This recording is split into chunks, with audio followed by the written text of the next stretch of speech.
Welcome to the Firestarter podcast.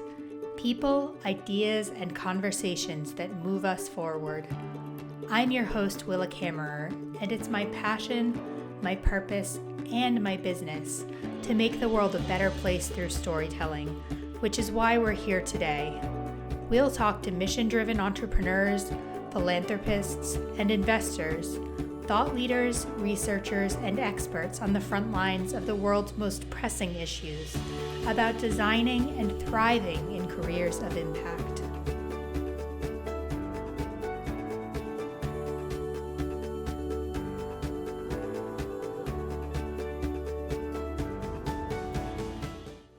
My guest today is Alissa Peterson, co-founder and executive director of See Ahead, a blue tech startup platform founded in Boston that helps build companies, runs an incubator, and facilitates investments that are catalyzing a blue tech cluster in the Northeast. Alissa was most recently the VP of Product Marketing and Planning at NanoSteel, an advanced materials company creating scalable solutions for vehicle lightweighting and 3D printing. Prior to NanoSteel, Alissa was Director of Product Marketing and Business Development at Primus Power, a venture-backed grid-scale energy storage technology company. Through her work at NanoSteel and Primus, she has managed business development, strategic planning, marketing, government relations, and mergers and acquisitions. Prior to her startup experience, Alissa was a consultant in McKinsey's global sustainability and resource productivity practice in the US and Europe. She serves as a mentor through the Cleantech Open, MIT Clean Energy Prize, and Year Up. Alissa holds a master's in mechanical engineering from MIT and a Bachelor of Science in civil engineering from Duke University. In today's conversation, we discuss the key role of the ocean in climate change, why investment and innovation have lagged in ocean-based venture projects and solutions, and the evolution and explosion of the blue tech space in recent years. I'm so excited to bring you this conversation with Alissa and hope that it inspires new perspectives on the incredible body of water that covers 70% of our planet and a roadmap for ways to get involved in the blue economy. Welcome to the show, Alissa. So happy to have you here. Thank you for having me. So you are the co-founder and executive director of See Ahead, which is described as a blue tech startup platform helping build ocean-based companies. You run an incubator, facilitate investments, and are supporting the growth of a blue tech cluster in the Northeast. So there's lots to explore there. But first, blue tech and blue economy have become more common terms these days, but I'm not sure all of our listeners are really familiar with those terms. So I'm wondering if you could give us a little primer on what blue tech and blue economy is. Sure. So the blue economy is defined as all of the economic activity that surrounds the ocean.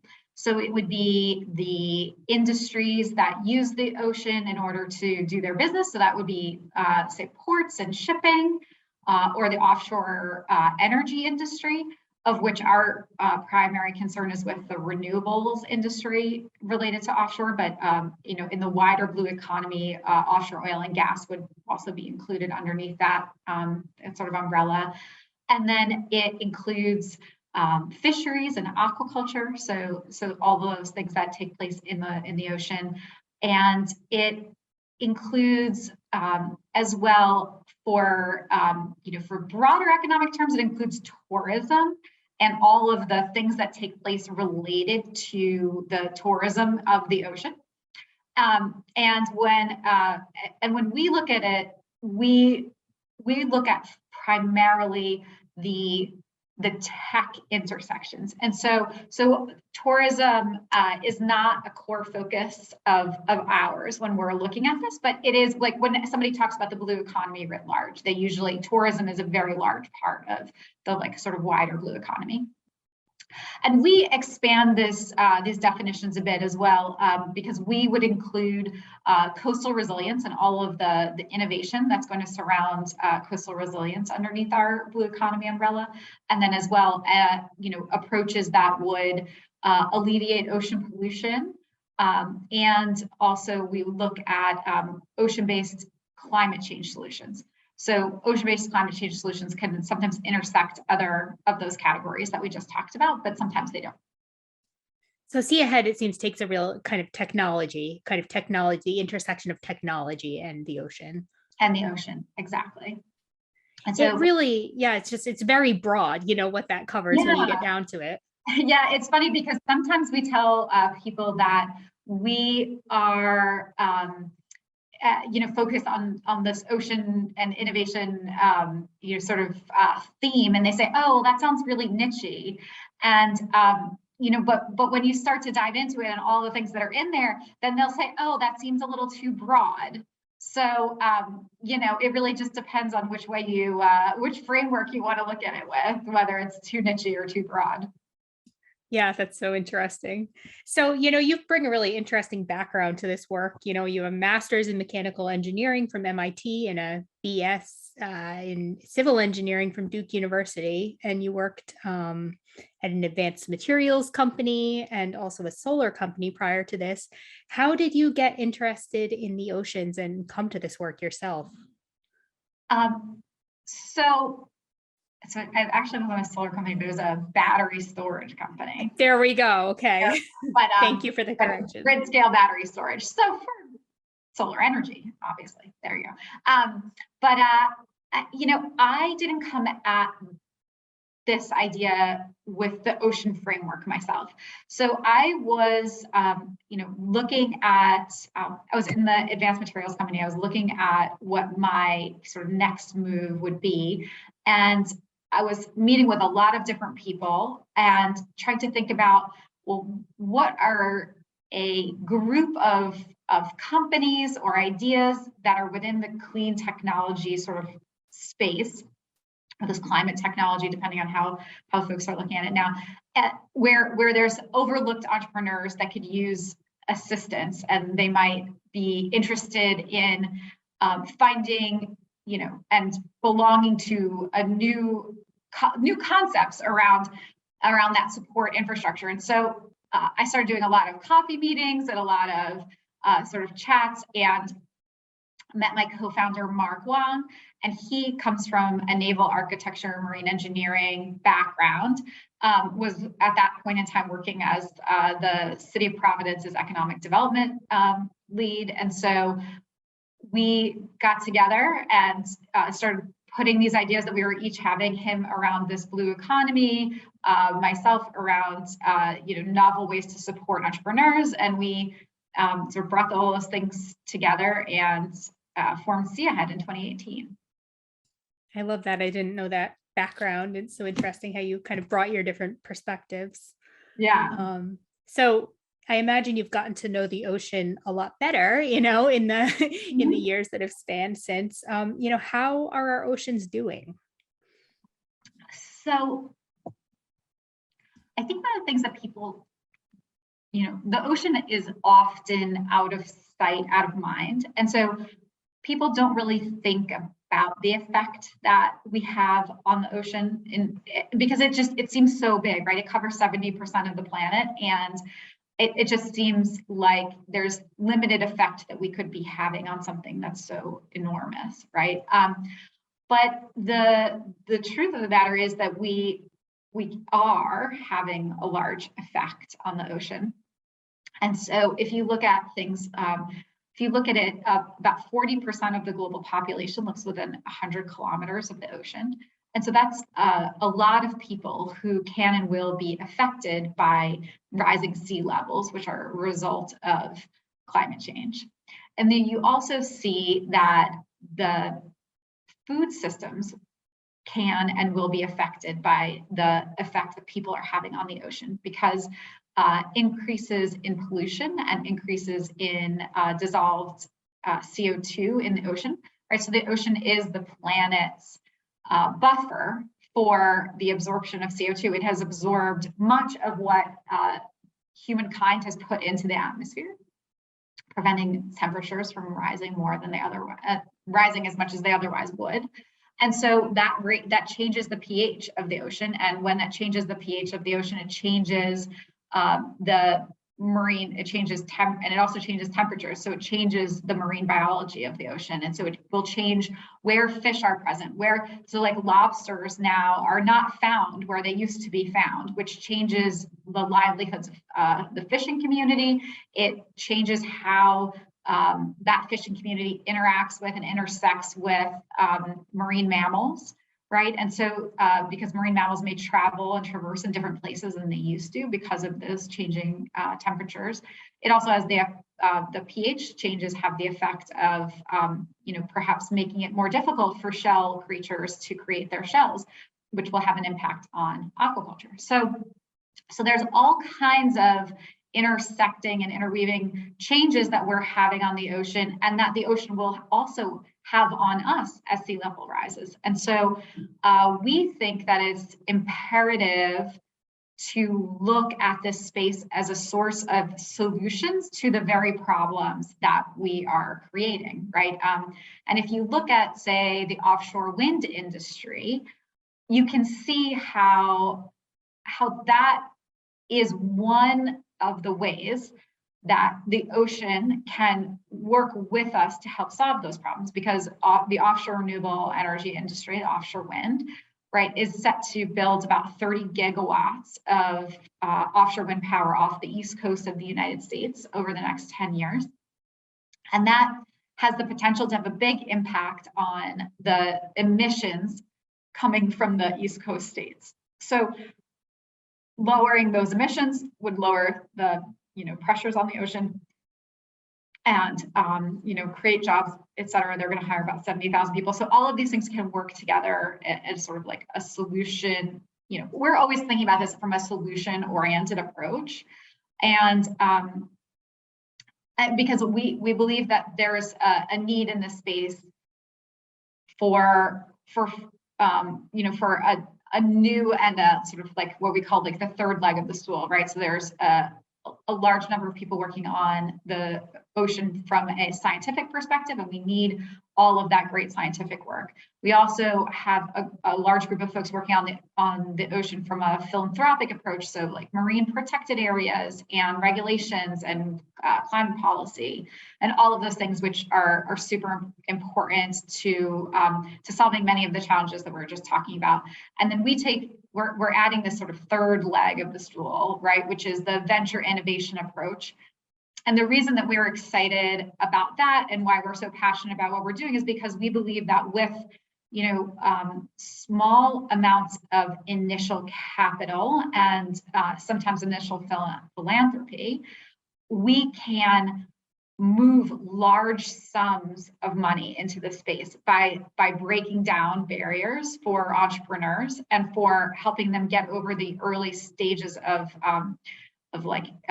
innovation valleys of death, right? And so when they can get past this piloting, they can get past, getting that first check, they can drive larger and commercial sums of money into the space, which then breed essentially upon itself to create more impact into the future. Yeah, I mean, back to ocean acidification, it's terrifying. So I think it's very refreshing to be, focusing on solutions, because what else do we have to do? It's more productive than just focusing on the doom and gloom, because it really is terrifying when you dig into the science of what's actually happening and what's not happening 100 years out, what is actually happening right now. Yeah. So you get to know a lot of startups and companies in the blue tech space through your work at See Ahead. Could you share with us a few particularly interesting applications of technology for our oceans, and maybe, give us a sense of the range of work, through that? Sure. So let's start in fisheries and aquaculture. So in 2021, we invested in a company called Beta Hatch. Beta Hatch is out of Seattle area, and it's a woman-led CEO and company. And we're excited about that company because what they're doing is they're growing mealworms, and what the intention is of growing these insects is to use them for agricultural feed. And so if you looked at agricultural feed, you would find that if we're looking at poultry and we're looking at aquaculture fish, right? A lot of them are fed wild caught small fish. And so if we are looking at how we can feed the world into the future, growing populations, we want to be able to find ways that we can reduce the impact of low carbon protein sources.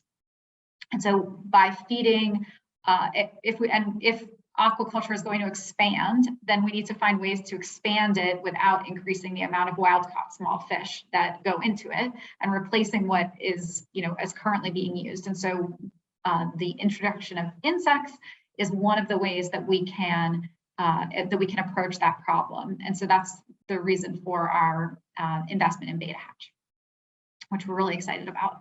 And they're making a lot of great progress opening a pilot facility this year. So that's one.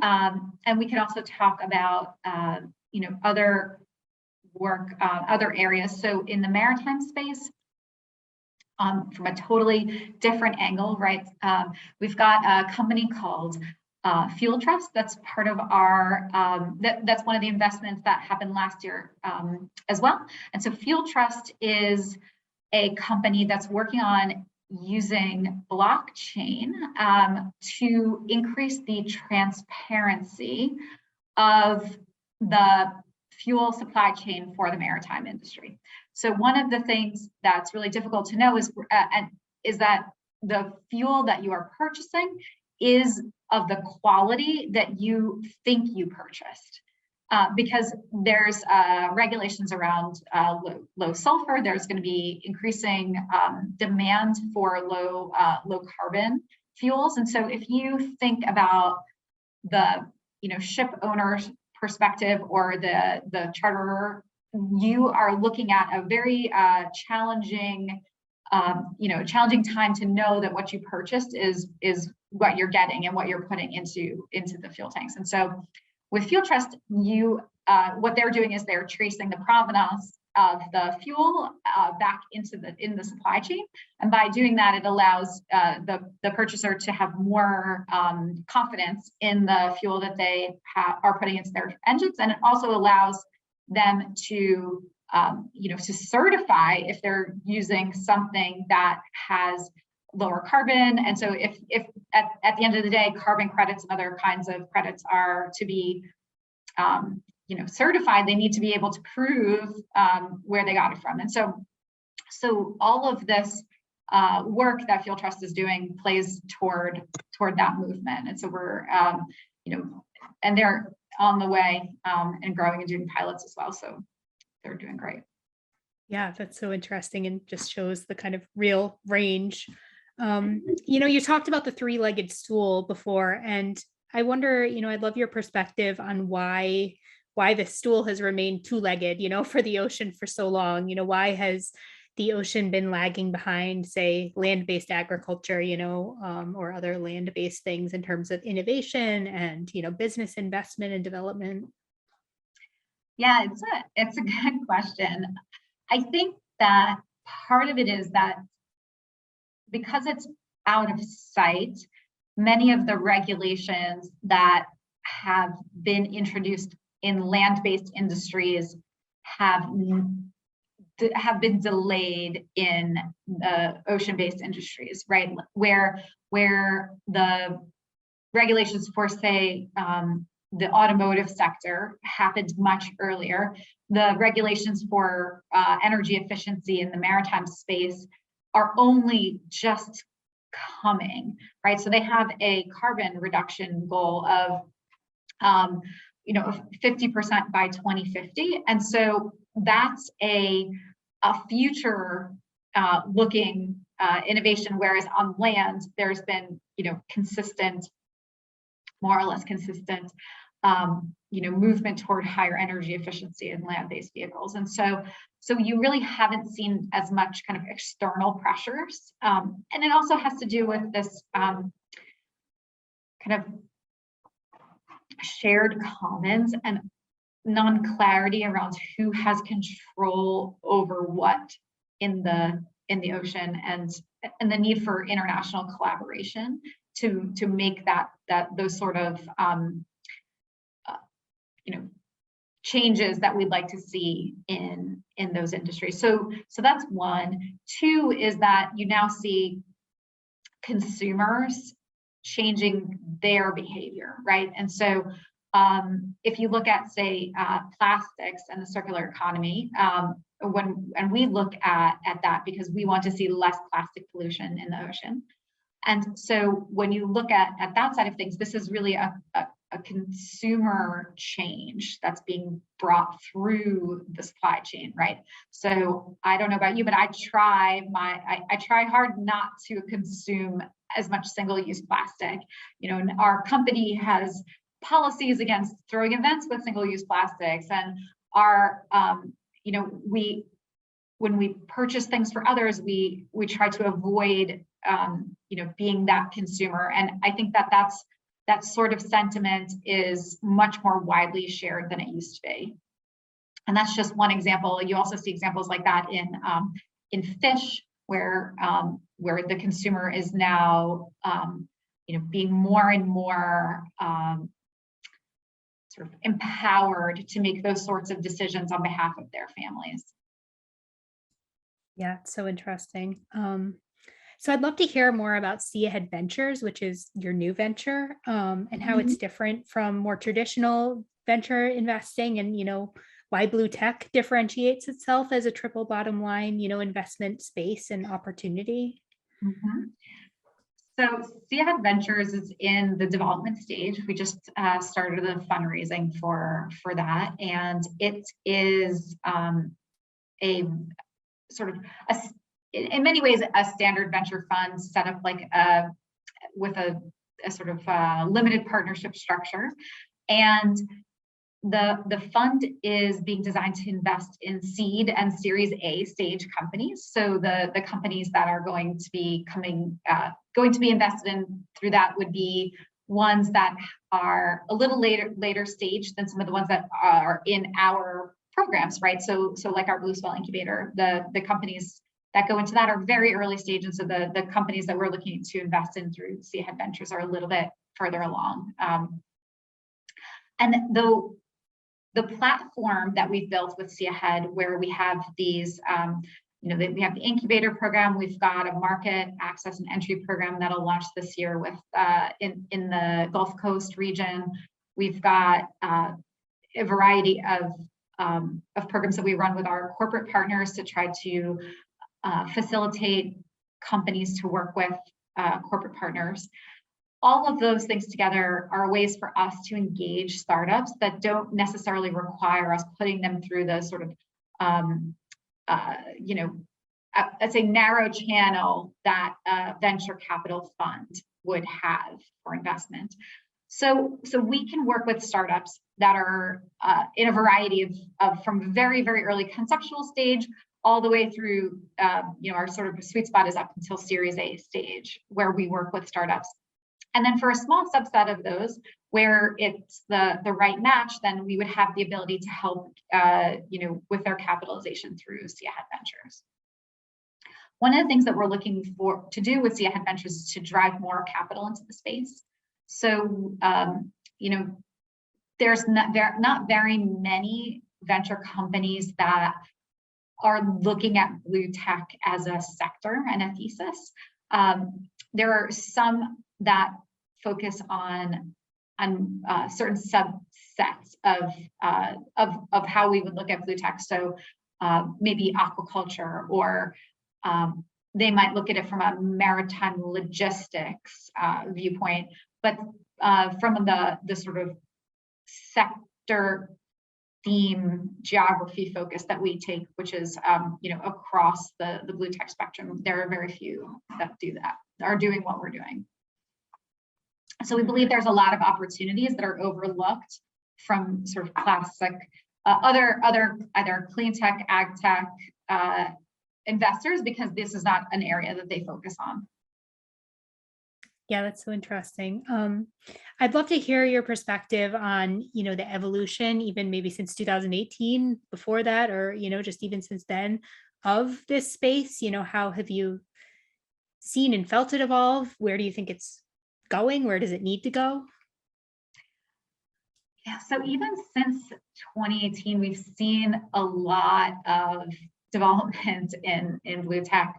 When we first started, we started with events and gatherings, because frankly, we wanted to prove that there was enough there in this sector, that there was enough interest and that there would be enough ventures to support this thesis. And so we started by gathering our people, essentially, right? And one of the first things that we did was host a venture cafe Cambridge with Venture Cafe in the CIC space up in Cambridge, and something like 700 people showed up. And so then we were like, oh, okay, this is a thing. We can work with this. People are interested, even if they don't know what it is. They're interested in this, in the ability to apply their skill sets to the ocean.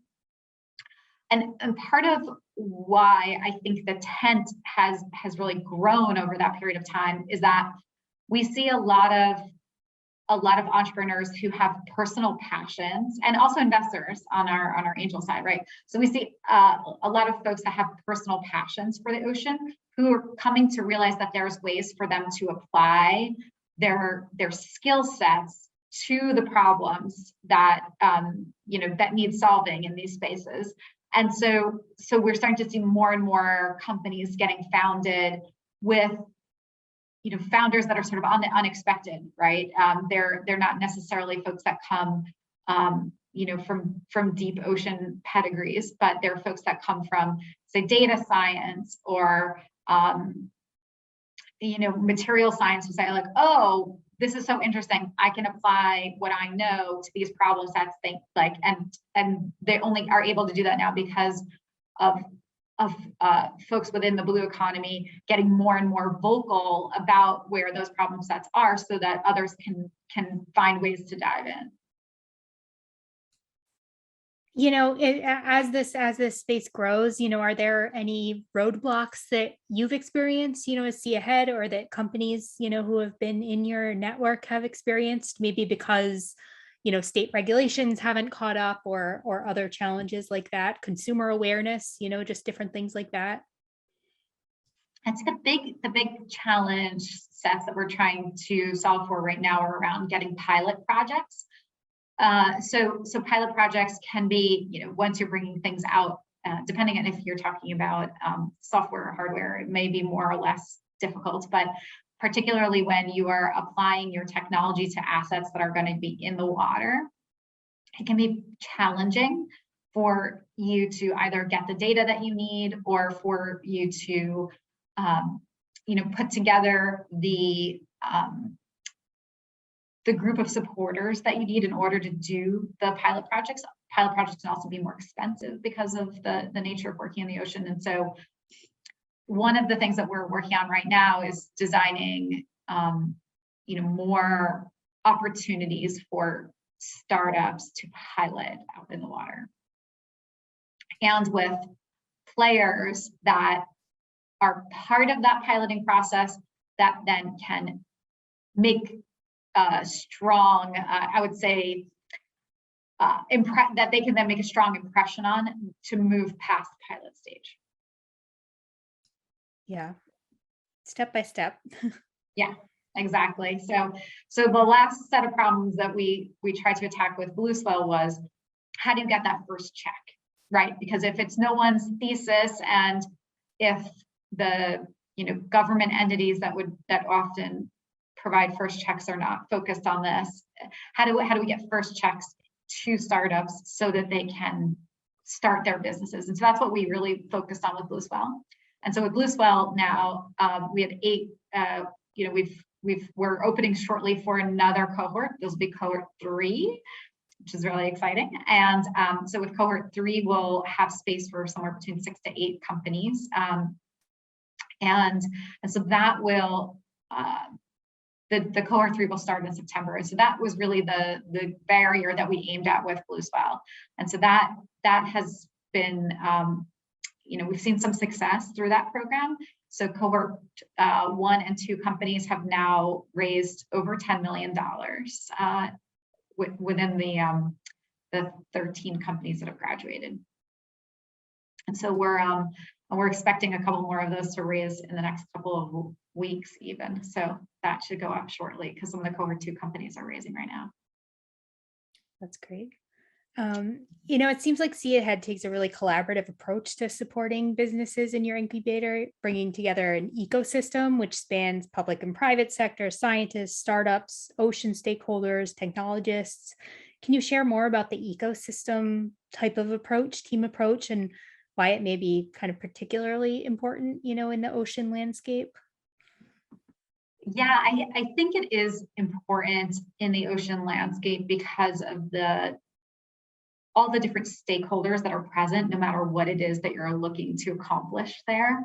And so with Blue Swell, we're partnered with the Newland Aquarium, who provides to the startups that are part of that program, connections within the scientific community, and also coaching and education on how their specific projects can avoid negative unintended consequences and can account for and calculate the positive impacts that they're looking to have. So that's so that's one of the programs that we run. The Gulf Blue Navigator, which is launching this year, is our program in the Gulf Coast, and that's a collaboration with the University of Southern Mississippi and a variety of other stakeholders in that region. And so that program will likewise work with startups of a slightly different stage than the one that's in Boston, but with that program, we'll be supporting those entrepreneurs globally who apply to that program with the resources and assets that are available down in the Gulf Coast region, and also to a different set of customers that are available up in the Northeast, because they see a lot of federal agencies down there, and also different kinds of aquaculture, different kinds of energy. So if we're looking at that region and the growth of startups, that region provides a whole other set of resources that we are able to provide up in Boston. And so part of what we are looking to do is, because this there's one ocean, right? And there's a global set of customers for anyone who is working in the ocean. What we need to do is we need to broaden the exposure that the startups that are part of our community have to different stakeholders. And so those are two of the of the partners that we have. We also have corporate partners like Ørsted, who's one of our first partners. And we also have a partner in the Cambridge Innovation Center, so CIC, which is where we live and where I am right now in this very cool room.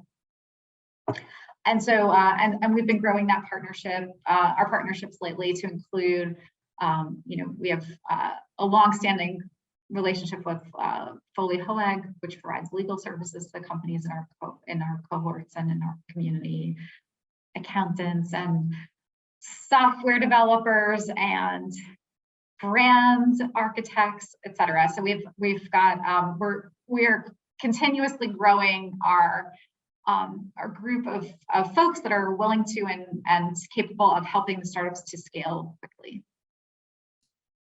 Well, also fascinating. Seems like a good moment to take a short break, and we will be right back. Okay, thanks, Paul. Here at Firestarter Interactive, we're proud members of the 1% for the Planet network of businesses, having made the commitment to donate 1% of annual revenue to environmental causes. So for every dollar that we earn, 1 cent goes back to planet Earth and our mission to make the world a greener, healthier place for our generation and for future generations. That's $1 of every $100, $10 of every 1,000. It may not sound like a lot, but every dollar adds up. And collectively, we can and are making a huge impact, with 1% for the Planet members giving back more than $280 million and counting to the environment. Visit 1%fortheplanet.org. That's 1% for the planet, all spelled out, to learn more. We hope you'll join us. And we're back. So I'd love to hear you reflect. This is kind of based on something I was reading on your website about, I think we often think of the ocean, the environmental space, even like ocean and technology, but, you talk about how this really can improve lives as well. Can you reflect on that a little bit and how it intersects with us? It's not just this kind of out there thing. Yeah. So when we talk about the triple bottom line, which you brought up earlier, that includes the economic impact for for investors in the space, right? So the ability for the startups to grow and to create returns. It includes environmental impact, which is fairly straightforward from everything that we've been talking about right now, and then includes social impact. And so with social impact, what we're seeing in the space is the opportunity to create jobs along the coastline, not just in sort of like the urban economic centers that are that have seen so much economic growth through the sort of technology changes.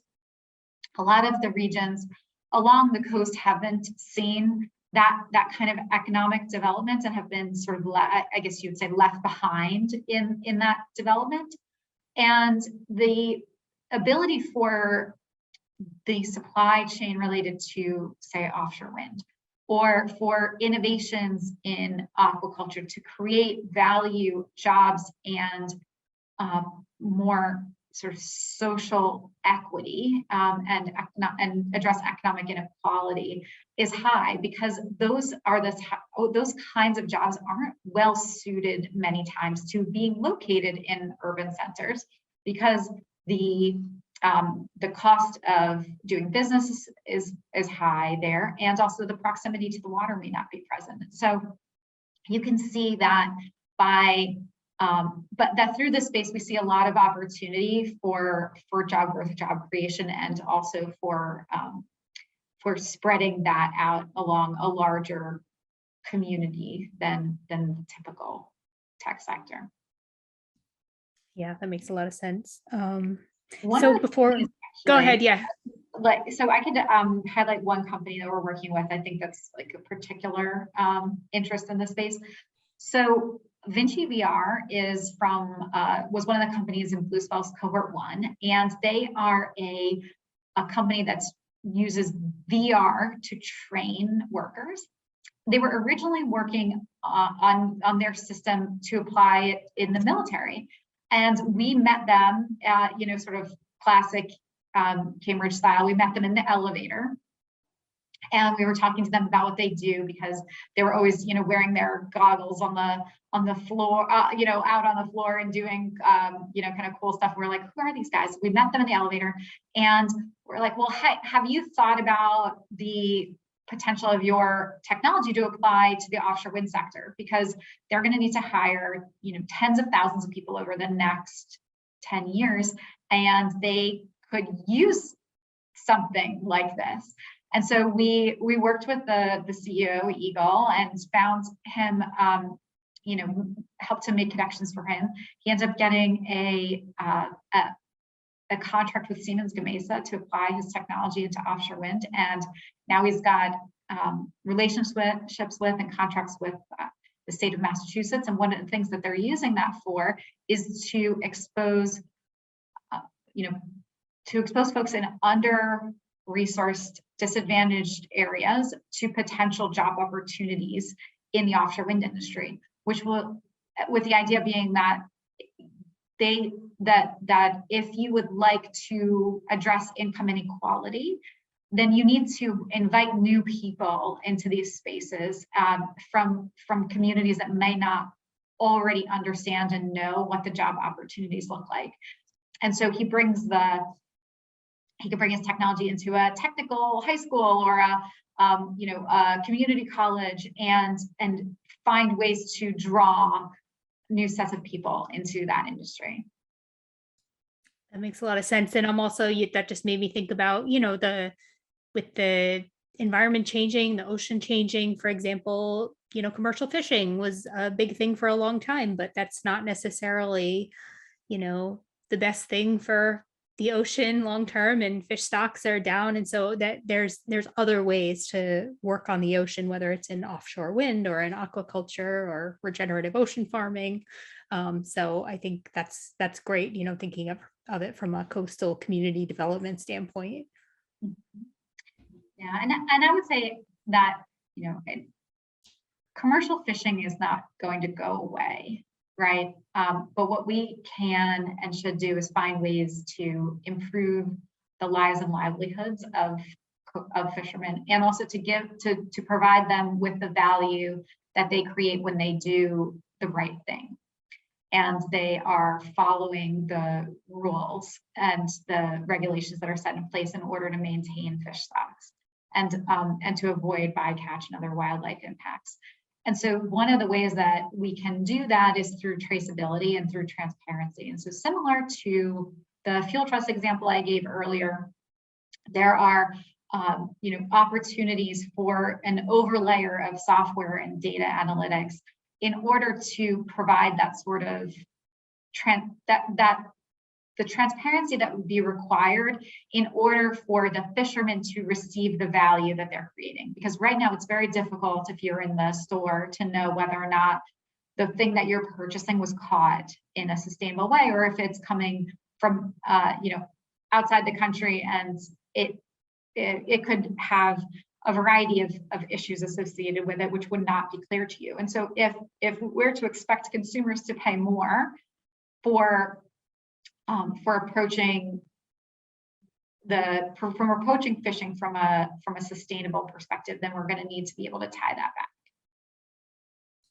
Makes a lot of sense.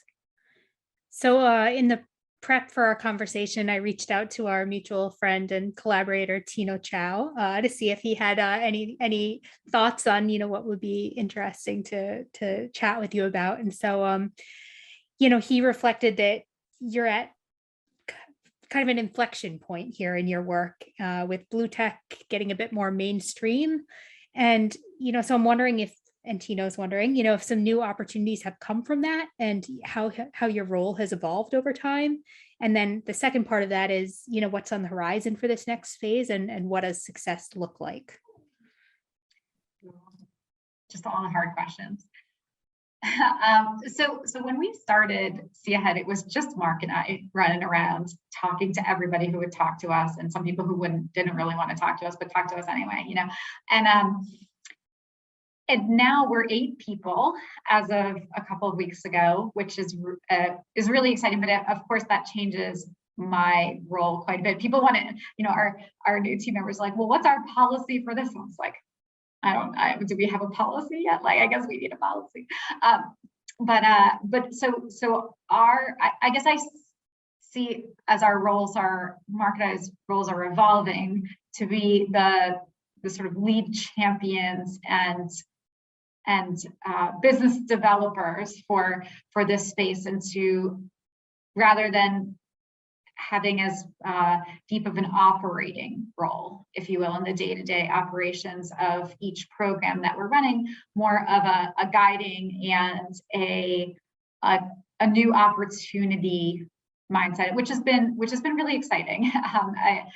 And it's a way for us to continue to grow and scale our work by then focusing Mark and I on the highest value opportunities and in the sort of intersections where really sort of novel things can take place, right?